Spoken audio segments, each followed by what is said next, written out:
এত বড় মেলার ভিড়ে, এত বড় সংসারের মেলার ভিড়ে আমি যে একা থাকবো কখনো ভাবিনি, কখনো কল্পনা করিনি।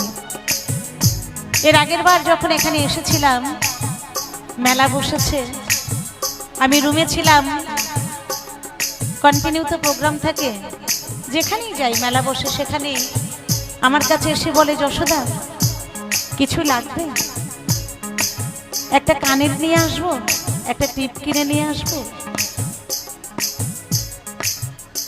কিন্তু এখন আর বলার কেউ নেই। কিন্তু এমন কথা ছিল না, এমন কথা ছিল না যে সে আমাকে অসময়ে ছেড়ে যাবে, এমন কথা ছিল না। সারা জীবনে থাকবে পাশে কথা দিয়েছিলে, এত বড় সংসার বেলায় একা ছেড়ে দিলে।